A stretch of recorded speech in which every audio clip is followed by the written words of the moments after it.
मेरा नाम है हरिया, मैं काम करता हूँ बहुत बढ़िया, खाता हूँ खाना और रोज गाता हूँ गाना। अरे यार, आज तो बहुत देर हो गई। इस खतरनाक जंगल को देखकर तो मेरे हाथ पैर ठंडे हो गए हैं। अगर मैं वक्त पर गांव नहीं पहुंचा तो मालिक बहुत नाराज हो जाएंगे। तभी हरिया को एक आवाज सुनाई देती है। सुनिए हरु जी। अरे, ये आवाज किसने दी? तभी हरिया को सामने कुछ दूर एक औरत खड़ी दिखाई देती है। अरे भाई, ये औरत अकेली इतनी रात को इस जंगल में क्या कर रही है? चलकर पूछना पड़ेगा। फिर हरिया अपनी बैलगाड़ी उस औरत के सामने लाकर रोक देता है और उससे पूछता है। अरे सुनिए, आप इतनी रात को इस खतरनाक जंगल में अकेली क्या कर रही हैं? तभी वो औरत मीठी आवाज में कहती है। अरे हरु जी, आप आ गए। मैं कब से आपका इंतजार कर रही थी। वैसे तो यहाँ से काफी लोग गुजर चुके हैं, लेकिन मैं खास आपका इंतजार कर रही थी। अच्छा, तुम सच कह रही हो? मुझे तो यकीन नहीं हो रहा है। वो क्या है ना, आज तक किसी ने मुझसे इतने प्यार से बात नहीं की। हाँ हाँ हरु जी, मैं सच कह रही हूँ। अब देर मत करिए और जल्दी से मुझे मेरे घर तक छोड़ दीजिए। हाँ हाँ, कौन सी बड़ी बात है, अभी छोड़ देता हूँ। आप मेरे पीछे बैलगाड़ी में बैठ जाइए और मुझे रास्ता बताते चलिए। फिर वो औरत हरिया की बैलगाड़ी में बैठ जाती है और हरिया बैलगाड़ी हाँकता हुआ आगे चल पड़ता है। फिर उस औरत के बताए हुए रास्ते पर चलते चलते हरिया बैलगाड़ी लेकर एक काली गुफा के आगे आकर रुक जाता है। हरिया उस औरत से पूछता है। हाँ देवी जी, आपका घर कहाँ है? यहाँ तो एक गुफा के अलावा और कुछ नहीं है। तभी अचानक वो औरत हवा में उड़ने लगती है। देखते ही देखते उसका सुंदर रूप एक डरावनी चुड़ैल में बदल जाता है और वो जोर जोर से हंसती है। अरे तू तो एक नंबर का बेवकूफ निकला। तू तो बड़ी आसानी से मेरी बातों में आ गया। अरे मर गया रे, ये तो एक चुड़ैल है। हे भगवान बचा ले, ये तो बड़ी डरावनी दिखाई दे रही है। और फिर अगले ही पल हरिया की बैलगाड़ी में रखा सारा सामान हवा में उड़ता हुआ उस काली गुफा के अंदर चला जाता है और वो चुड़ैल भी उस गुफा के अंदर जाकर कहीं गायब हो जाती है।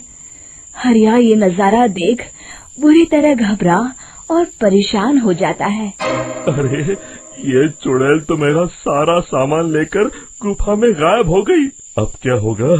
अगर मैं गांव खाली हाथ गया तो मालिक मेरी अच्छी खबर लेंगे। मेरी इस बात का कोई यकीन भी नहीं करेगा। फिर आखिर वही हुआ। हरिया के मालिक चंपक सेठ को हरिया की किसी भी बात पर रत्ती भर भी यकीन नहीं हुआ। चंपक सेठ को लगा हरिया झूठ बोल रहा है और उसने ही लालच में आकर सारा सामान हड़प कर लिया है। फिर हरिया को बेईमान समझकर चंपक सेठ उसे काम से निकाल देता है। अगले दिन अपनी दुकान में परेशान बैठा चंपक सेठ गुस्से में बड़बड़ाता है। अरे, दुकान में तो सामान बिल्कुल भी नहीं है। अब मुझे ही शहर जाकर सामान लाना होगा। फिर वो अपनी बैलगाड़ी लेकर शहर चला जाता है। शहर से सामान लेकर जब चंपक सेठ वापस गांव लौट रहा होता है, तभी उसे एक आवाज सुनाई देती है। चंपक जी, ओ चंपक जी। अरे, ये तो कोई मेरा नाम लेकर मुझे पुकार रहा है। फिर उस रास्ते में वही औरत खड़ी दिखाई देती है। फिर क्या था, हरिया की तरह चंपक सेठ भी उस औरत के पास अपनी बैलगाड़ी लेकर जाता है और वो भी उसकी चिकनी चुपड़ी बातों के मुंह जाल में फंस जाता है। फिर चुड़ैल उसे भी अपनी गुफा तक ले जाती है और उसका सारा सामान लेकर गुफा में गायब हो जाती है। बेचारा चंपक सेठ लाचार होकर खाली हाथ गांव लौट आता है। फिर ये उस जंगल में रोज की बात हो जाती है। जो कोई भी शहर से कुछ लेकर गांव की तरफ लौटता, वो चुड़ैल उसे बेवकूफ बनाकर उसका सारा सामान लेकर गुफा में गायब हो जाती। एक दिन हरिया एक लकड़हारे को उसी जंगल की तरफ जाते हुए देखता है। फिर हरिया उसे रोकते हुए कहता है, अरे भाई, क्यों अपनी मौत को दावत दे रहे हो? मेरी बात मानो, आगे जंगल में मत जाओ, वहाँ एक बड़ी भयानक चुड़ैल रहती है। लकड़हारा हरिया की बातों को नजरअंदाज करते हुए कहता है, अरे भाई, मुझे पहले ही बहुत देर हो चुकी है, मुझे जाने दो भाई। शाम तक लकड़ियाँ काट कर शहर के बाजार में बेचना है। तुम अपनी ये कहानी किसी फुर्सत में बैठे इंसान को सुनाओ, मैं तो चला। इतना कहकर लकड़हारा वहाँ से आगे जंगल की तरफ चला जाता है। फिर अगले दिन गांव के मुखिया के घर के बाहर बहुत सारे लोग जमा हो जाते हैं। तभी हाथ में कुल्हाड़ी लिए खड़ा लकड़हारा कहता है, अरे मुखिया जी, अब आप ही हमें बचाइए उस जंगल वाली चुड़ैल से।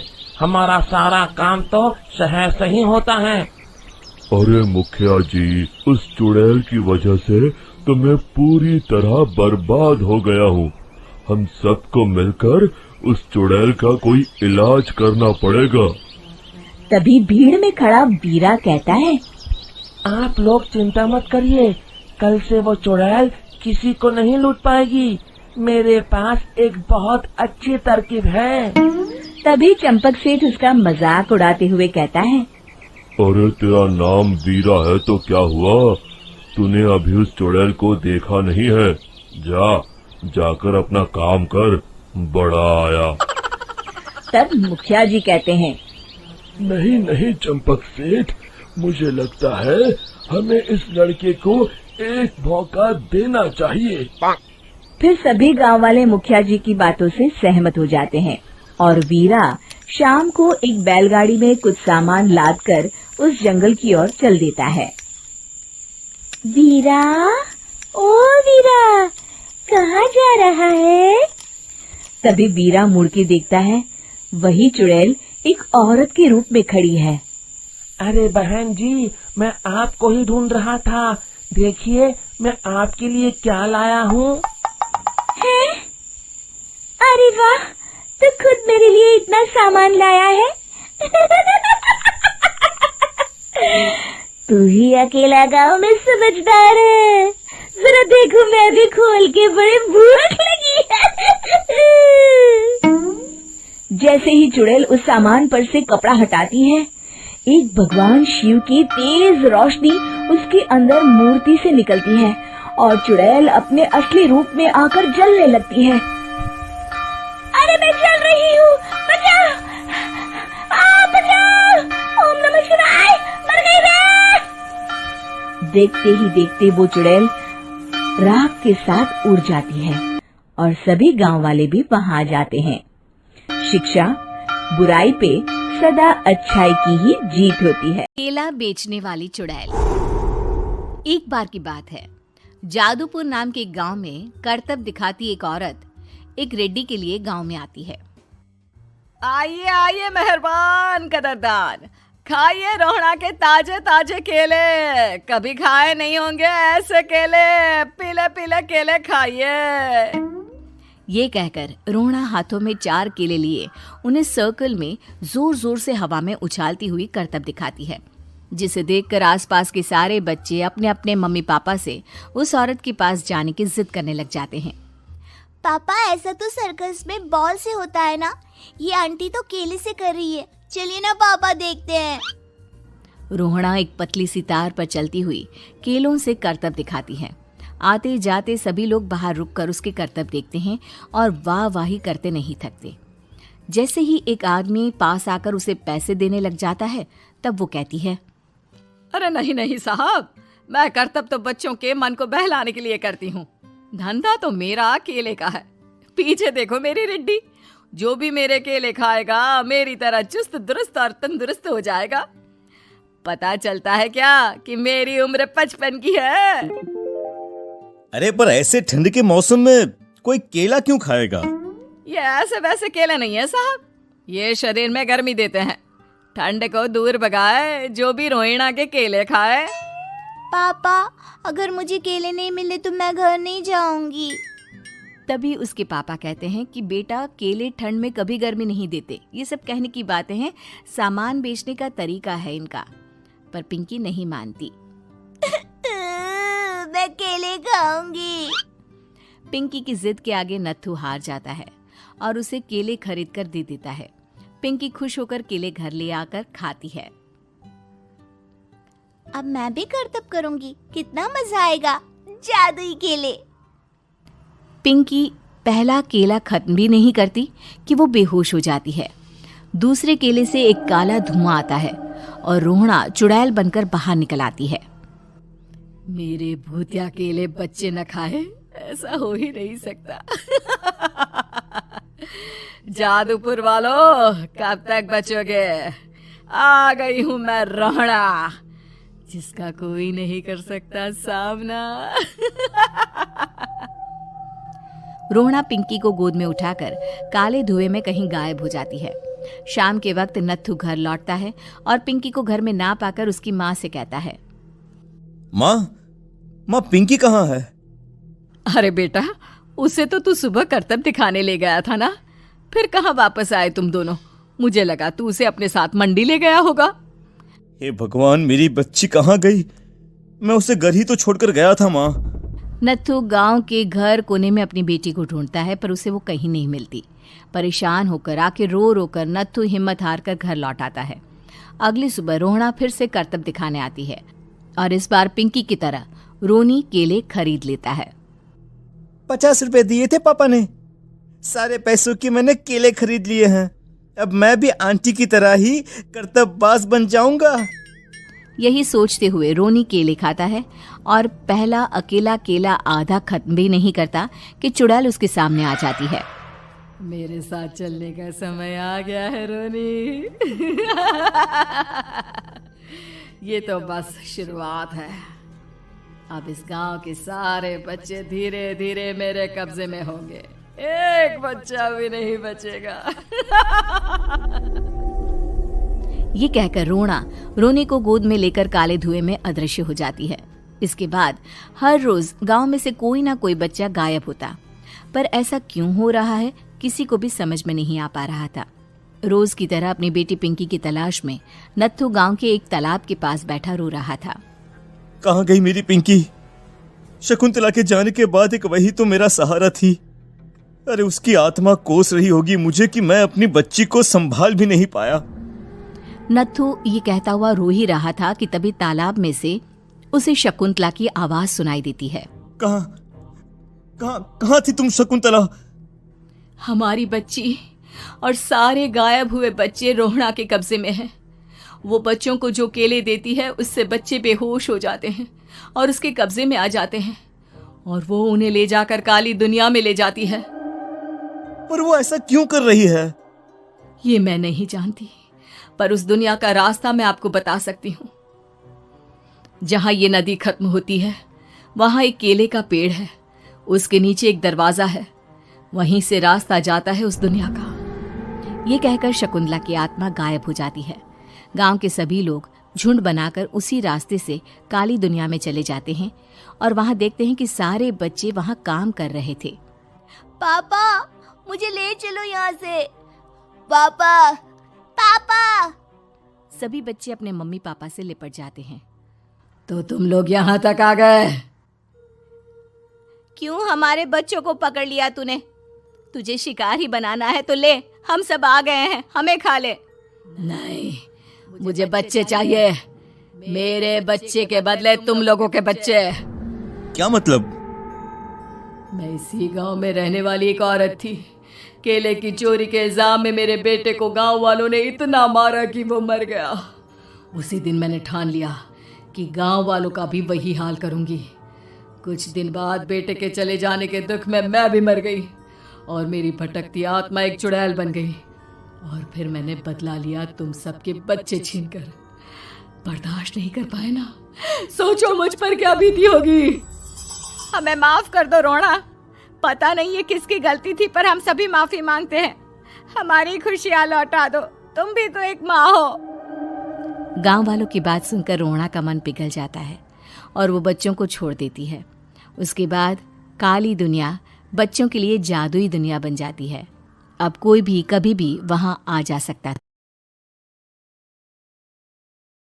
कॉलेज में गर्मियों की छुट्टियां होने पर राधिका और रोहन अपने दोस्त मनोज और शिल्पा के साथ परिवार के पुराने फार्म हाउस पर घूमने जाने का प्लान बनाते हैं। गाइस, तुम दोनों को वो फार्म हाउस बहुत पसंद आएगा। बचपन से ही वो मेरी और रोहन की सबसे पसंदीदा जगह रही है। पर मैंने तो इतने सालों में तुम्हारे मुंह से कभी फार्म हाउस का नाम तक नहीं सुना। बचपन में फार्म हाउस जाते थे, लेकिन फिर अचानक सबने वहां जाना बंद कर दिया और वजह कभी किसी ने बताई नहीं। पर अब हम चारों मिलकर वहां धमाल करेंगे। इसी तरह बातें करते कुछ घंटों का सफर तय कर चारों शहर से दूर ऊंची पहाड़ी पर बने राधिका और रोहन के फैमिली फार्म हाउस पर पहुंच जाते हैं। वाह यार, ये तो बड़ा ही सुंदर है। पूरा घूमोगे तो और अच्छा लगेगा, लेकिन उससे पहले सब फ्रेशन अप हो जाओ, फिर साइट सीइंग के लिए जाएंगे। राधिका और रोहन अपने अपने कमरे में चले जाते हैं, लेकिन मनोज और शिल्पा घर में घूमने लगते हैं, जहां शिल्पा की टक्कर हॉल के बीचों बीच रखी एक पुरानी लकड़ी की कुर्सी से होती है। लग गई रे माता, इस कुर्सी को बीच में किसने रखा हुआ है? अरे तेरे स्वागत के लिए भूत ने रखा होगा। ओए, तुझे बात हंसी आ रही है? जब खुद टकराएगा तो पता चलेगा। हाँ ठीक है, पर अभी तो इसे साइड में रख दे। शिल्पा कुर्सी को एक कोने में रख देती है और वो दोनों भी अपने कमरे में चले जाते हैं, जिसकी थोड़ी देर बाद चारों बाहर घूमने निकल जाते हैं। इसी तरह रात हो जाती है। फार्म हाउस में वापस आकर वे लोग सीधा सोने चले जाते हैं।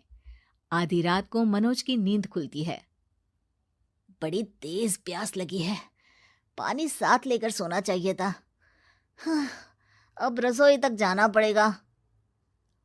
मनोज आंखें मलते हुए कमरे से हॉल में आता है और अचानक रास्ते में रखी कुर्सी से टकराकर जमीन पर गिर जाता है।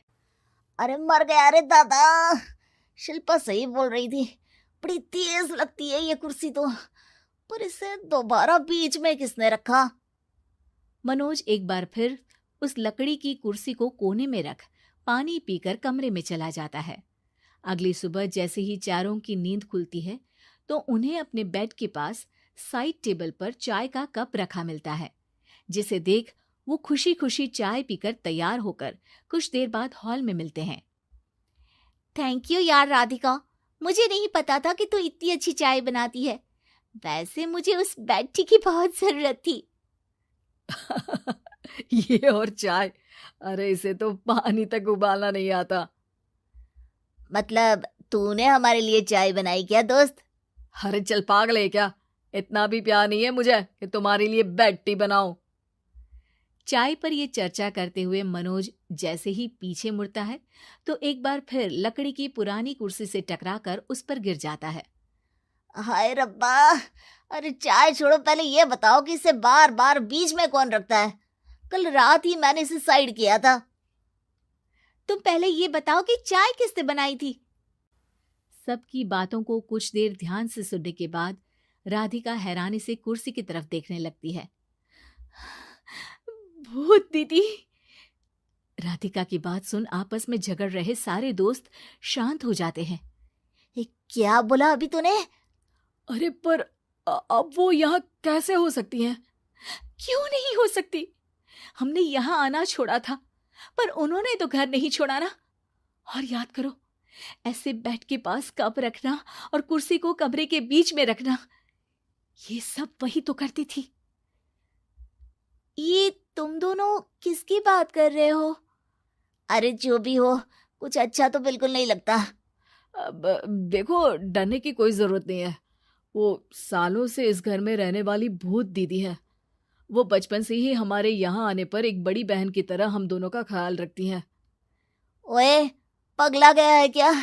शिल्पा, मुझे यहाँ नहीं रहना, तू भी मेरे साथ ही चल। ये दोनों तो पागल हो गए हैं। जहां मनोज डर से वापस जाने की बात कर रहा होता है, वहीं शिल्पा अपने फोन में बिजी होती है। क्या तुम्हें यहाँ की सिचुएशन समझ में नहीं आ रही जो फोन में लगी हो? जिसे जो करना है करो, मैं तो जा रहा हूँ। मनोज हड़बड़ाहट में अपने कमरे की तरफ जाता है, जिसके साथ राधिका और मोहन भी उसे रोकने के लिए पीछे पीछे जाते हैं। लेकिन शिल्पा, वो तो अभी भी फोन में लगी रहती है। कुछ देर बाद जब वो तीनों दोबारा हॉल में वापस आते हैं तो शिल्पा को सबके पैक्ड बैग्स के साथ देखकर हैरान रह जाते हैं। ये सब क्या है शिल्पा? यहाँ हम इसे समझा रहे हैं और तुम हमारे बैग्स भी पैक कर कर लेकर आई। अरे आखिर में फोन से बाहर निकलकर कुछ किया तो सही इसने। दोस्तों देखो, कल से हम यहाँ हैं। भूत दीदी ने कुछ किया नहीं ना? फिर डर क्यों रहे हो? 4 दिन और रुकोगे तो पता चलेगा कि क्या होगा। मतलब? इस पर शिल्पा उन तीनों को फार्म हाउस से बाहर लाकर फोन में पुरानी न्यूज का आर्टिकल दिखाती है। सालों पहले यहाँ रह रही औरत ने अपने दोनों बच्चों को सुबह सुबह दूध में जहर पिलाकर मार दिया और फिर हॉल में उस कुर्सी पर खड़े होकर खुद भी फांसी लगा ली थी। तुम्हारी बातों से मुझे इस केस की याद आ गई। गूगल किया तो पता चला कि ये वही फार्म हाउस है। अभी भी यहाँ रहना चाहते हो, जिससे कुछ दिनों में वो सबको थोड़ा थोड़ा जहर देकर मार दे? अरे पर ये दोनों तो बचपन से यहाँ आ रहे हैं, फिर इन्हें अभी तक कुछ क्यों नहीं हुआ? वो तो पापा बताते हैं कि हम आते थे। हाँ, और मुझे भी एक बार का ही याद है। वाह, और कहानियां तो ऐसे सुना रहे थे जैसे सदियों से यहीं रहते हो। तीनों ये बात कर ही रहे होते हैं कि अचानक फार्म हाउस में से एक आवाज सुनाई देती है। मैं यहाँ किसी को जिंदा नहीं रहने दूंगी, किसी को नहीं। बस ये सुनने की देर ही होती है कि चारों डर से कांपते हुए तुरंत कार में बैठकर वहां से भाग जाते हैं। राजू बहुत ही खुश था। वो अपनी मम्मी के साथ पापा के पास शिमला जा रहा था, जिनका ट्रांसफर कुछ ही महीने पहले हुआ था। राजू खिड़की के बाहर का नजारा देखकर बहुत खुश था, इतना खुश कि पूछो मत। मम्मी, पापा हमें अचानक से देखकर कितने खुश होंगे ना? हाँ बेटा, बहुत खुश होंगे। लेकिन तुम कब से खिड़की के बाहर देख रहे हो? चलो जल्दी से ये नाश्ता कर लो, ताकि खाली पैकेट और ये कचरा मैं डस्टबिन में फेंक कर आऊं। हाँ माँ, अभी खा लेता हूँ। ये लीजिए। माँ, क्या ये ट्रेन हमेशा ऐसे खाली रहती है? वो फर्स्ट कंपार्टमेंट में तो कोई भी नहीं है। नहीं बेटा, ट्रेन ऐसी खाली नहीं रहती। बरसात की वजह से ट्रेन खाली है। अच्छा, तुम यहाँ पर बैठना, मैं अभी आती हूँ। कहीं मत जाना, ठीक है? नहीं माँ, मैं कहीं नहीं जाऊंगा। यहाँ बस खिड़की के बाहर देखता रहूंगा। उफ, एक तो इतनी बरसात और यहाँ कितना अंधेरा भी है। फर्स्ट कंपार्टमेंट में तो कोई भी नहीं है। बहुत डरावना लग रहा है यहाँ पर। हाँ, कुछ तो आवाज सुनी मैंने, घुंघरू जैसी आवाज थी। ये क्या है? कुछ समझ में नहीं आ रहा। ये घूम रहा है। भूत! क्या हुआ बहन जी, क्यों चिल्ला रही हैं आप? भूत! वहाँ देखिए, वो क्या है? हैं? हाय राम, आज तो अमावस की रात है और जोरों की बारिश भी हो रही है। कहते हैं ऐसे में भूत बाहर निकलते हैं। हाय, अब क्या करें? बहन जी, आप अपनी जगह पर चली जाइए। अरे ये देखो, वो भूत फिर से बाहर निकला। अरे भागो, सब यहाँ से भाग जाओ, सब यहाँ से भाग लो। वो देखो, नीचे नीचे घूम रहा है और घुंघरू की आवाज भी आ रही है। मम्मी, मम्मी क्या हुआ? मम्मी, सब यहाँ क्यों आ गए? बेटा, वो जो फर्स्ट कंपार्टमेंट खाली है ना, वहाँ पर मुझे अभी भूत दिखाई दिया है और इन सबको भी दिखाई दिया है। एक बड़ा सा भूत है आवाज भी आ रही है और इसीलिए सब यहाँ आ गए। माँ, सच में भूत है यहाँ पर? हाँ, पर बेटा तुम डरना नहीं। हाँ, अगला स्टेशन आएगा तो हम उतर जाएंगे और पापा को वहीं से फोन करके बुला लेंगे। ठीक है, आओ मेरे बच्चे, आ जाओ। अगले स्टेशन तक जिंदा बचेंगे तब ना। हाय, मुझे तो बड़ा डर लग रहा है। मम्मी, पर क्या सच में भूत होते हैं? हाँ हाँ बेटा, होते हैं। घुंघरू वाले, लंबे लंबे बाल वाले, लाल लाल आंखों वाले, और अगर उनके बारे में बात भी करो ना तो उन्हें पता चल जाता है। बहन जी, आप इतने छोटे बच्चे के साथ अकेली हैं? क्या करूं? मेरे पति की शिमला में अभी अभी ट्रांसफर हुई है, इसलिए मैं अपने बेटे को लेकर वहीं जा रही हूँ। मास्टर जी ने तो कहा था भूत भूत कुछ नहीं होता, वो हमारी कल्पना या फिर डर होता है, और तब हमें डरना नहीं चाहिए, पर हिम्मत से उसमें से बाहर निकलकर सच्चाई का पता लगाना चाहिए। मम्मी का ध्यान भी नहीं है। मैं जाकर देखता हूँ कि सच में भूत है क्या। ये घुंघरू की आवाज तो आ रही है, बहुत डर लग रहा है। नहीं नहीं, मैं डरूंगा नहीं। मास्टर जी ने कहा था डरना नहीं है। ये क्या है? मम्मी, जल्दी आओ। क्या हुआ बच्चे? मेरे लाडले, तुम यहाँ क्यों आ गए? राजू, मेरी कोई बात सुनते नहीं हो तुम। एक मिनट मम्मी, अंकल जरा नीचे देखिए ना। अरे नहीं नहीं, मरवाओगे क्या मुझे? अंकल देखिए तो। ये नीचे तो चूहा बैठा है। वही तो अंकल, ये एक चूहा था। किसी ने फूड पैकेट खाकर फेंक दिया था और उसकी बॉर्डर पर शायद ये घुंघरू भी लगे थे, और वही सैटिन रिबन ये चूहे की पूंछ में अटक गई थी। तो चूहा उस बॉक्स के साथ घूम रहा था और अंधेरे में उसे ही आपने भूत समझ लिया। मम्मा, वो भूत नहीं है। डरिए मत। क्या हिम्मत वाला बच्चा है बहन जी। आपको फक्र होना चाहिए कि आप ऐसे बहादुर लड़के की माँ हैं। सच में। हाय राम, बेटा इधर आ मेरे लाडले। राजू, फिर से कभी ऐसे अकेले मत जाना, ठीक है? आ जाओ यहाँ।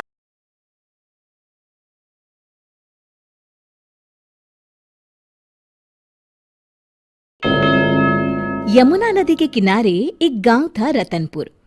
उस गांव में एक चुड़ैल का साया था। वो चुड़ैल बहुत ही अजीब थी। एक दिन, मुनिया के बापू, जल्दी अंदर आइए। सुरेश अभी नींद में था, चिल्ला कर बोला, क्या हुआ? गला क्यों फाड़ रही हो? ये देखो। अरे, ये कैसे हुआ? मुनिया, क्या हुआ बेटा? उससे क्या पूछ रहे हैं? बेचारी तभी से डरी सहमी हुई है। लेकिन ये तो कोई गंभीर बीमारी लगती है। हाँ, देखो तो, बेचारी की चुटिया ही काट ली किसी ने। राम राम। लेकिन एक भी बाल आसपास नहीं दिख रहा। हाँ, ये हुआ क्या समझ में ही नहीं आ रहा। ऐसे ही 2-4 दिन मुनिया को देखने और सांत्वना देने वाले भी आए। अब कुछ शांति हुई ही थी कि एक दिन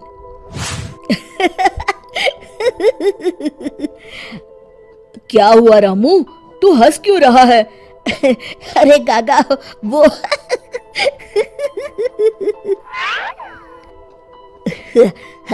के बच्चे, कुछ बता भी। रूपा काकी की चुटिया कट गई है। हाँ, और मुन्नी भी।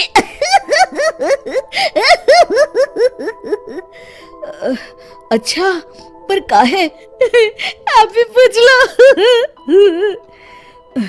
चल कर देखता हूँ। का हुआ मुन्नी? ये का हल्ला मचा हुआ है? तभी मुन्नी बाहर आती है। ये का सुन रहा हूँ? कैसे हुआ सब? अरे का बताएं चच्चा, रात में रोज की तरह खा पी के सोए और सुबह देखे तो अरे राम राम, पहले तो मुझे लगा कोई बीमारी है, लेकिन ये तो लगता है पक्का किसी डायन या चुड़ैल का काम है। अब तो रतनपुर में ये औरतों की चोटी काटे जाने वाली खबरें आम हो गई। अगले ही दिन,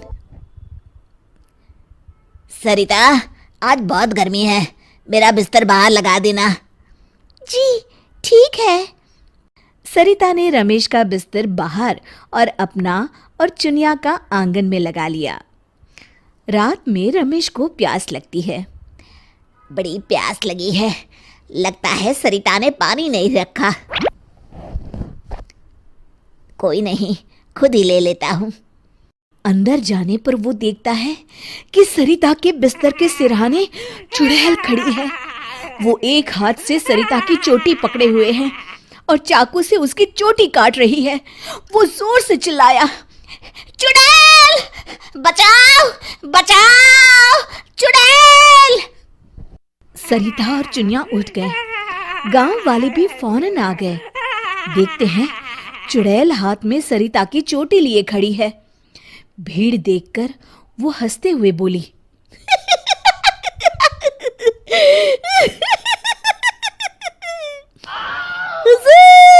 आते आते बहुत देर कर दी।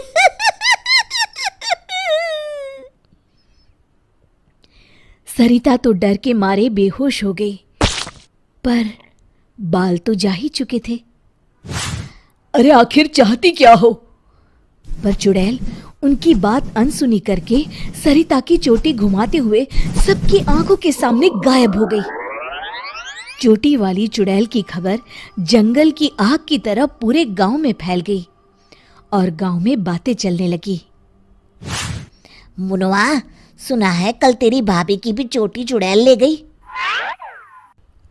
हाँ, उन्हीं के घर मिलने जा रहा हूँ। वैसे तो ठीक ही रहा, कम से कम अब सर पर पल्लू तो टिकेगा। हाँ, ये बात सही कही आपने। इतना कह के दोनों वहां से चले गए। इसी तरह चुड़ैल का डर सारे गांव में बढ़ता गया और लोग घर छोड़कर वहां से जाने लगे। तभी कुछ गांव के लोग आपस में बात करने लगे। क्यों ना सरपंच जी के पास चले? हाँ, सरपंच जी ने दुनिया देखी है, कोई ना कोई उपाय ढूंढ ही निकालेंगे। हाँ, चलो। और सभी गांव वाले सरपंच जी के घर पहुंच गए। समस्या सुनकर सरपंच ने कहा, समस्या तो सच में गंभीर है। मेरी अम्मा की भी है, आपके यहाँ भी? हाँ, अब क्या करें, चुड़ैल पर किसी का वश है क्या? कोई तो उपाय होगा सरपंच जी। इसके लिए किसी ओझा से मिलकर बात करनी होगी। तभी मदन बोलता है, अगर हमें अपने गांव से इस चुड़ैल का साया हटाना है तो हमें उसकी चोटी काटनी पड़ेगी। मेरी नानी ने मुझे बताया था कि हर चुड़ैल की शक्ति उसकी चोटी में होती है। अगर हम किसी तरह उसकी चोटी काटने में सफल हो गए तो उससे अपना गांव छुटकारा पा जाएगा। बताओ कौन जाएगा चुड़ैल के पास? मैं उसे बताऊंगा कि क्या करना है। अरे मदन भैया, हम मुखिया जी के पास आए हैं मदद मांगने, वही जाएंगे। अरे ऐसे कैसे? मैं गया तो गांव कौन संभालेगा? इस रामू को भेज देते हैं। अरे ओ मुखिया, पगला गया है क्या? भरी जवानी में मौत के मुंह में चला जाऊं? तुम सब छोड़ो, मैं चला जाऊंगा। देखो, वो चुड़ैल अपना काम तभी करती है जब कोई सो रहा हो। आज तक कोई जगा हुआ इंसान उसका शिकार नहीं हुआ है ना? हाँ, सो तो है। तो आज रात सभी को जागते रहना है, सिर्फ मैं सोने का नाटक करूंगा। हाँ हाँ ठीक है। फिर मदन नकली चोटी लगाकर और साड़ी पहनकर पंचायत के चबूतरे पर ही सो गया। रात के 12 बजे चुड़ैल वहां आई। आज पूरे गांव में घुमाई, कोई सोया ही नहीं। तभी उसकी नजर चौक पर सोए मदन पर पड़ी। ये औरत यहाँ क्यों सोई है? लगता है घर में झगड़ा हुआ होगा। खैर मुझे क्या, मुझे तो बाल चाहिए।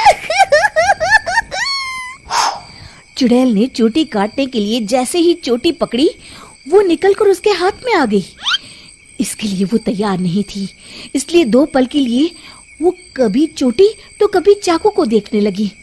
इसी समय का फायदा उठाकर मदन ने उसकी चोटी काट ली। पहले तो वो डर गई, फिर भी हिम्मत करके बोली, कौन है तू? बता कौन है तू, नहीं तो मैं तुझे खा जाऊंगी। तेरी चोटी मेरे पास है, तू मेरा कुछ नहीं बिगाड़ सकती। मदन उसकी चोटी दिखाते हुए हंसता है। मेरी चोटी दे दे, दे दे मेरी चोटी, मेरी चोटी दे दे। चीखते हुए मदन की तरफ बढ़ी। हाँ, अगर एक कदम भी आगे बढ़ाया तो मैं अभी इसे जला दूंगा। नहीं नहीं, ऐसा मत करना। नहीं करूंगा, पर एक शर्त पर। हाँ, मुझे तुम्हारी सब शर्तें मंजूर है, बस ये चोटी दे दो। अभी नहीं, पहले ये बताओ तुम इन बालों का क्या करती हो? मैं इन्हें एक कुएं में डाल रही हूँ, उसे भरने के लिए। वो क्यों? जब वो कुआं भर जाएगा तो मैं सबसे शक्तिशाली हो जाऊंगी।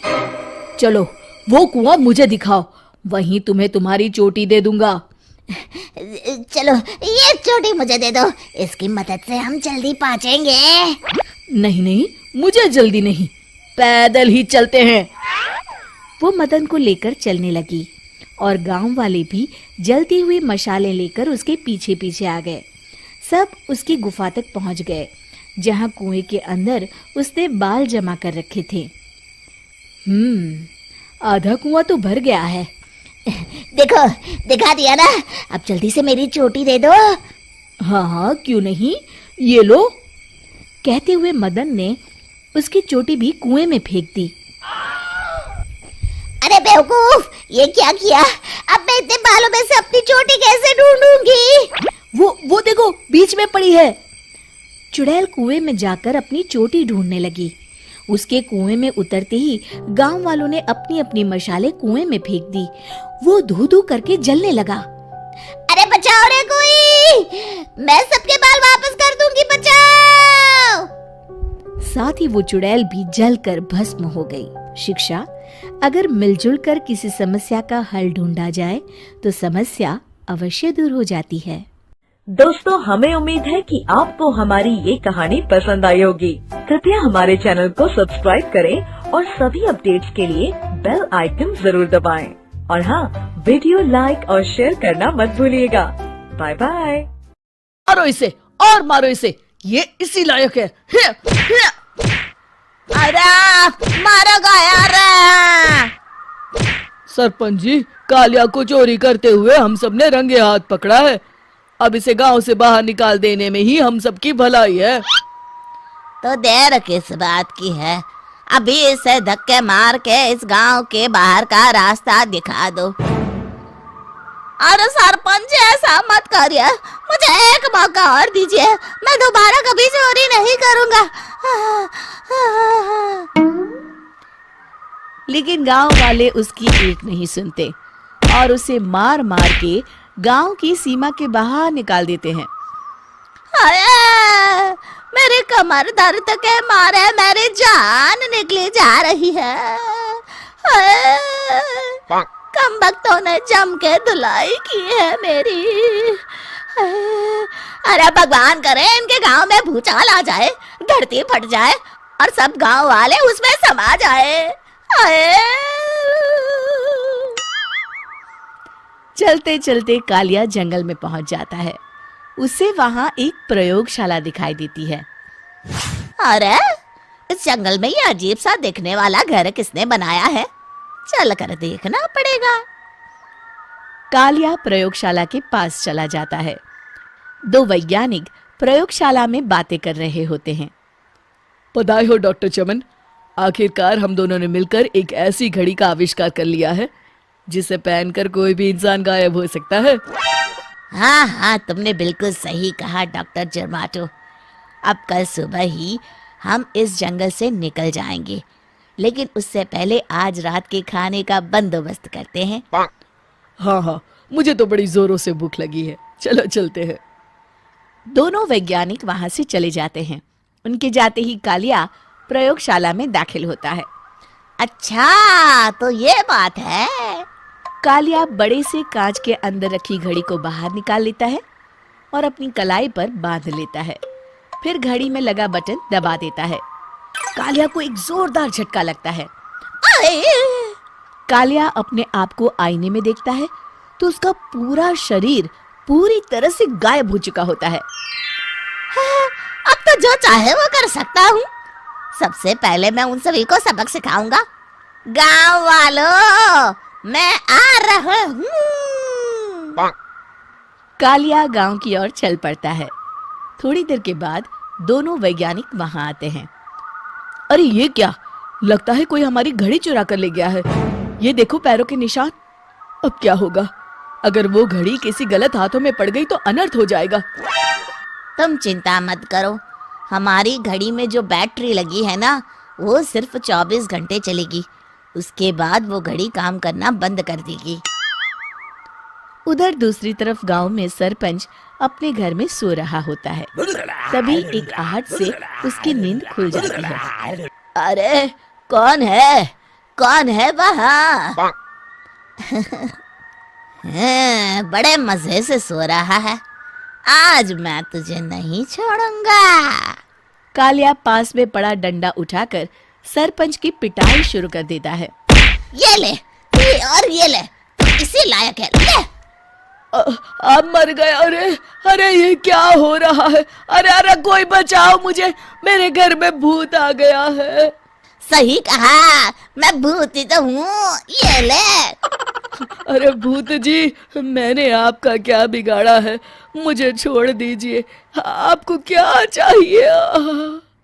तेरे घर में जितना भी पैसा है ना, मुझे ला कर दे दे, तब मैं तुझे छोड़ दूंगा और यहाँ से चला जाऊंगा। सरपंच अपनी तिजोरी से पैसे निकालकर एक बड़े कपड़े में बांधकर जमीन पर रख देता है और कालिया वो सारा पैसा लेकर वहां से चला जाता है। दूसरी तरफ जमींदार गांव के चौराहे पर खड़ा कुछ लोगों से बात कर रहा होता है। इस कमीने जमींदार ने भी मुझे बहुत पीटा था, इससे भी बदला लेना तो बनता है। हाँ? जमींदार अचानक अपने आप को चांटे मारने लगता है।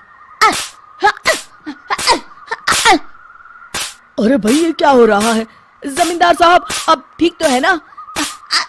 अरे मुझे नहीं पता भाई।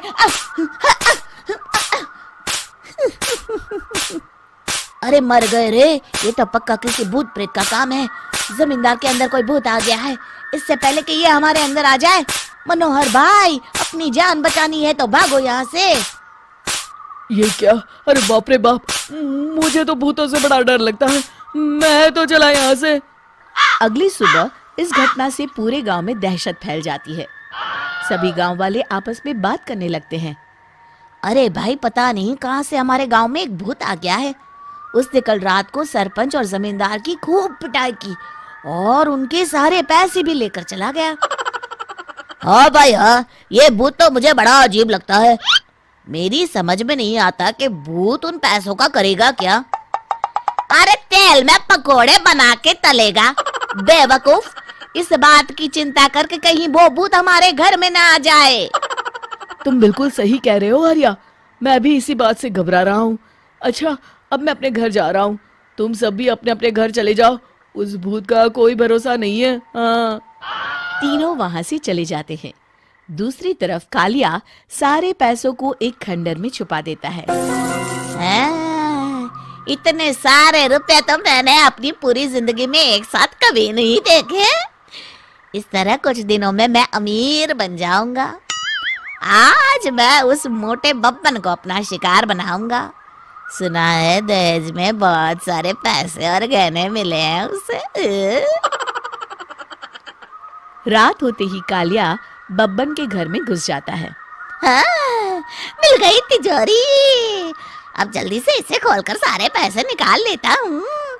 अरे खुल जा खुल जा। खुल गई। कालिया पैसे थैले में भर ही रहा था कि तभी बब्बन उसके बगल में आकर खड़ा हो जाता है। भाई क्या कर रहा है हाँ? अरे हट। अरे तेरी इतनी हिम्मत, मैं तेरे सामने खड़ा हूँ और तू फिर भी मेरी तिजोरी से पैसे चुरा रहा है। अरे मैं तो गायब हूँ, तू मुझे कैसे देख रहा है? कालिया अपनी घड़ी को देखता है। अरे इसे क्या हो गया है? हाय, लगता है बैटरी खत्म हो गई। अच्छा, तो आज मैं तेरी बैटरी अच्छे से चार्ज कर देता हूँ। अरे भाग्यवान, जरा मेरा डंडा तो लाना। ये मोटा मुझे नहीं छोड़ेगा। अरे भागो। कालिया भागकर घर के बाहर जाता है। बाहर सभी गांव वाले हाथ में डंडा लिए खड़े होते हैं। अच्छा, तो तू वो भूत है। मुझे माफ कर दीजिए सरपंच जी, मैं आपके और जमींदार जी के सारे पैसे लौटा दूंगा और आज ही हमेशा के लिए ये गांव छोड़कर चला जाऊंगा। शिक्षा, बुराई ज्यादा दिन की मेहमान नहीं होती, एक दिन उसका अंत हो ही जाता है। बहुत समय पहले की बात है। एक जंगल के बीचों बीच एक बड़ा पेड़ था, जिसके ऊपर फल की जगह सोने के सिक्के लगते थे। जो भी इंसान उन सोने के सिक्कों की लालच में उस पेड़ पर चढ़ता, पेड़ के ऊपर बैठा भूत उन्हें पकड़कर खा जाता। अरे मर गया रे, कोई मुझे बचाओ। उसी जंगल के पास वाले गांव में एक लालची बनिया रहता था। बनिया एक नंबर का बेईमान और लालची किस्म का इंसान था। अपने दुकान पर आने वाले ग्राहकों को मिलावटी सामान बेचकर उसने बहुत धन इकट्ठा कर लिया था। उसके यहाँ भोला नाम का एक नौकर काम करता था। भोला अपने नाम की तरह सच में भोला था। वो बहुत ही ईमानदार और मेहनती था। अरे भोला कहाँ मर गया, जल्दी बाहर आ। भोला बनिया के पास आता है। आपने मुझे बुलाया मालिक? हाँ हाँ, हमारी दुकान का सामान खत्म हो रहा है। आज ही शहर जाकर सारा सामान लाना होगा। अब तू भी मेरे साथ चल। ठीक है मालिक। दोनों एक बैलगाड़ी में बैठकर शहर की बड़ी दुकान पर पहुंचते हैं। उस दुकान में ज्यादा ग्राहक होने की वजह से उन दोनों को सामान लेने में बहुत देर हो जाती है। दोनों सारा सामान बैलगाड़ी में रखकर गांव की ओर निकल पड़ते हैं। रास्ते में वही जंगल पड़ता है। अरे आज तो बहुत देर हो गई। रात को ये जंगल कितना डरावना दिखाई दे रहा है। मुझे ठीक से रास्ता समझ नहीं आ रहा है। लगता है हम रास्ता भटक गए हैं। देखते ही देखते दोनों जंगल के बीचों बीच उसी सोने के सिक्कों के पेड़ के पास पहुंच जाते हैं और उन्हें वो पेड़ दिखाई देता है। अरे भाई, ये तो कमाल हो गया। ये तो एक सोने के सिक्कों का पेड़ है। क्या बात है, इतने सारे सोने के सिक्के। बनिया अपनी बैलगाड़ी से नीचे उतरकर उन सिक्कों को तोड़ने के लिए आगे बढ़ता है। तभी भोला उसका हाथ पकड़ लेता है। अरे रुकिए मालिक, लालच में मत पड़िए। मुझे ये सब ठीक नहीं लग रहा। हाँ, जरूर कुछ गड़बड़ है।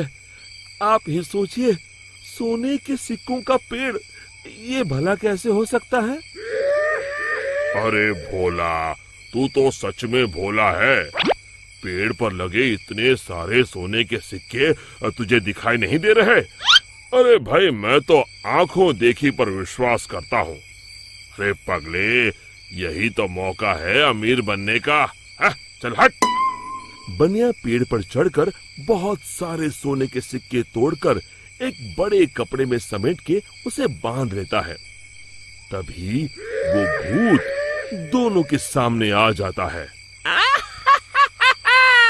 लालची इंसानों, आखिर तुम भी मेरे जाल में फंस गए। अब तुम दोनों मरने के लिए तैयार हो जाओ। और तभी बनिया देखता है कि सारे सोने के सिक्के सांप और बिच्छू में बदल जाते हैं। अरे ये क्या हो गया? सांप, बिच्छू, बचाओ! मैंने कहा था ना मालिक, लालच मत करिए। अरे अब इन सब बातों का क्या फायदा? अरे मर गए रे! अरे भाग भोला, अपनी जान बचा, भाग!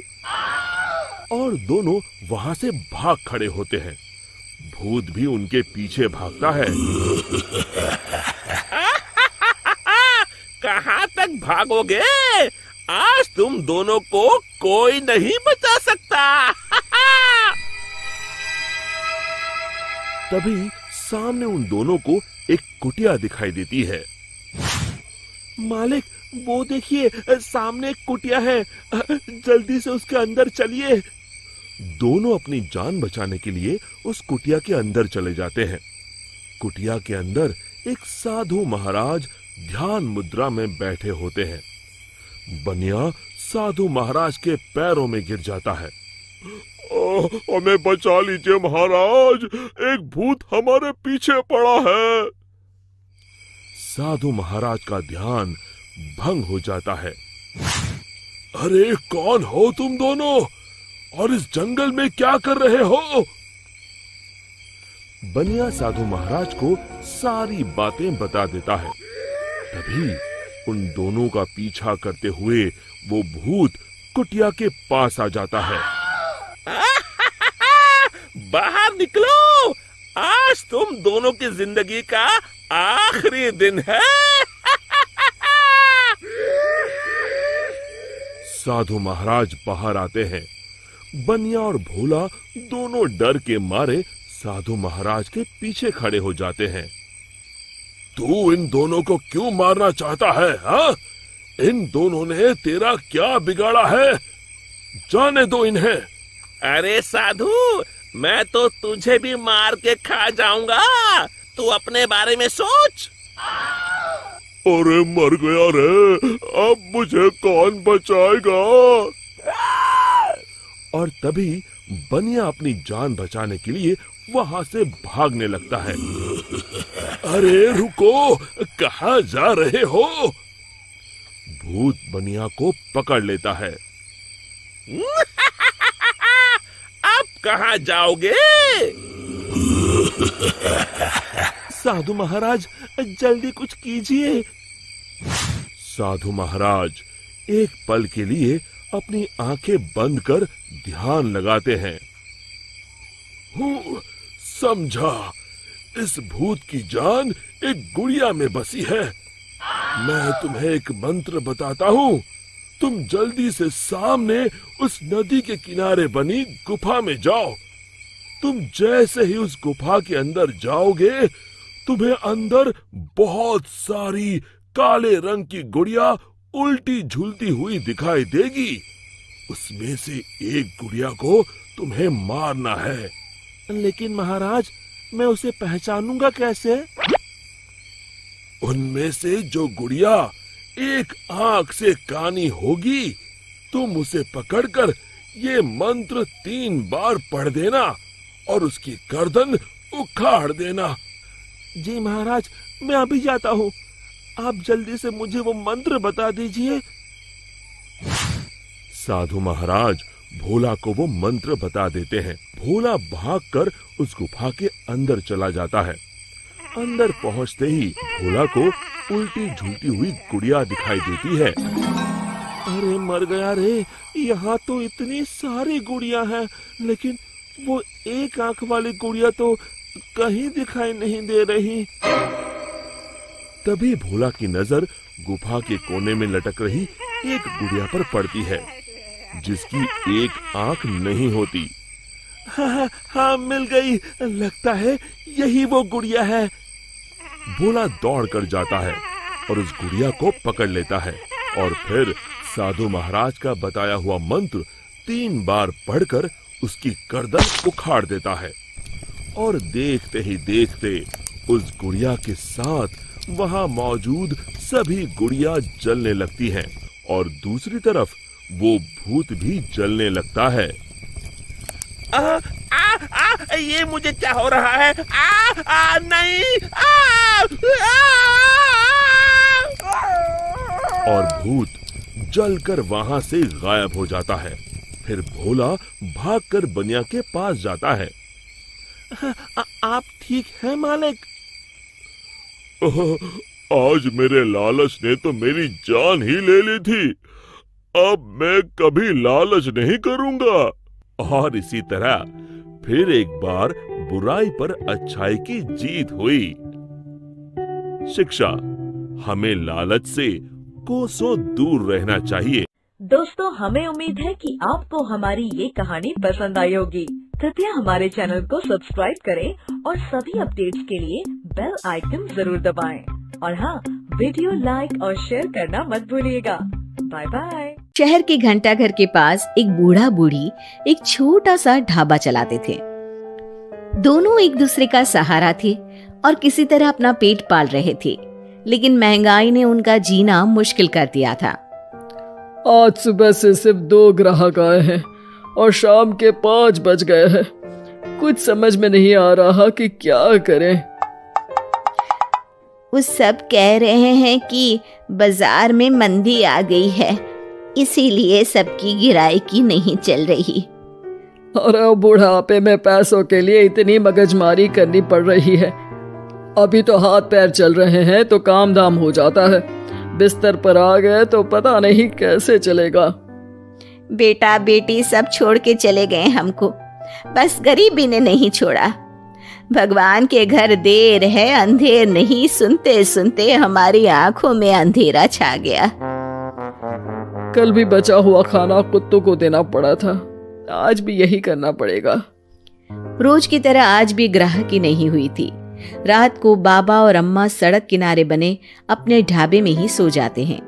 अगले दिन सुबह सुबह ही एक ग्राहक आ जाता है। बाबा, जरा एक चाय और एक कचौरी तो देना। जी भैया, अभी गर्मा गर्म कचौरी तल के दे रहा हूँ। एक ही चाहिए बेटा? आपके साथ आई मैडम जी नहीं खाएंगी क्या? नहीं नहीं, मैं ये सब रोड की चीजें नहीं खाती हूँ, आप इन्हें ही खिला दो। और जल्दी करो ना, रितेश मूवी जाने के लिए लेट हो रहा है।